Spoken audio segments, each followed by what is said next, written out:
राम राम। कई बार हम अपने शरीर पर, अपनी काया पर इतना घमंड कर लेते हैं, उस घमंड में ये भी भूल जाते हैं कि ये काया, ये शरीर एक दिन मिट्टी में मिल जाना है। सुखदेव जी महाराज राजा परीक्षित को श्रीमद् भागवत सुना रहे थे। भागवत पुराण का 7 दिनों का पाठ रखा गया था, क्योंकि 7वें दिन उनको तक्षक नाग ने डसना था।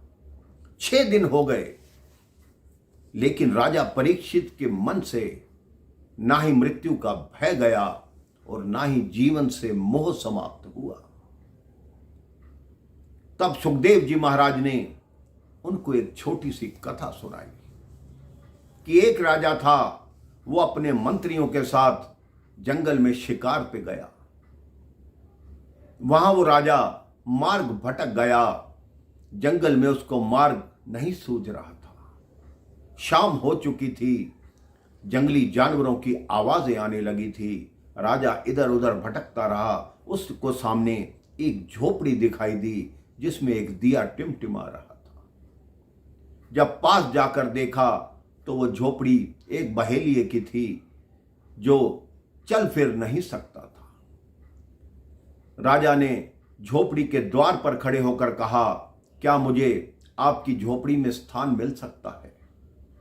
वहां इतनी भारी दुर्गंध थी, क्योंकि बहेलिया चल फिर नहीं सकता था, तो झोपड़ी के एक किनारे में ही उसने मल मूत्र को त्याग करने का स्थान बना रखा था। झोपड़ी की छत पर ही मांस के लोथड़े लटके हुए थे। जानवरों को मारकर वो वहीं लटका देता और उन्हीं का भक्षण करता था। बहेलिये ने कहा, मेरी झोपड़ी में जो भी आता है, उसके बाद वो वापस जाने में बहुत हट करता है, बड़ा झंझट हो जाता है, लड़ाई हो जाती है। राजा ने कहा, नहीं, मैं केवल एक रात्रि आपके यहां रुकना चाहता हूं। प्रातः ही आप मुझे जंगल से निकलने का मार्ग बता देना, मैं चला जाऊंगा। बहेलिये ने कहा, नहीं, पहले आप वचन दो कि आप सुबह कोई झंझट नहीं करोगे। राजा ने वचन दिया कि मैं कोई झंझट नहीं करूंगा। राजा उस झोपड़ी के अंदर आया तो भारी दुर्गंध थी, लेकिन राजा की मजबूरी थी, उसको रात्रि बितानी थी। कुछ ही देर में राजा को निद्रा आई और वहां की दुर्गंध राजा के मस्तिष्क में बस गई। प्रातःकाल हुई तो राजा उस झोपड़ी से जाने को तैयार नहीं हुआ। राजा ने उसे कहा, तुम ये झोपड़ी मुझे दे दो, इसके बदले मैं तुम्हें धन दूंगा, बहुत से मकान दूंगा, लेकिन ये झोपड़ी मुझे दे दो। अब सुखदेव जी महाराज ने पूछा कि बोलो राजा परीक्षित, उस बहेलिये को झोपड़ी देनी चाहिए या नहीं देनी चाहिए? राजा परीक्षित ने कहा, वो मूर्ख राजा है, इतनी गंदी और दुर्गंध भरी झोपड़ी में वो कैसे रह सकता है? तो सुखदेव जी महाराज ने कहा, आप बताएं कि वो मूर्ख राजा कौन है?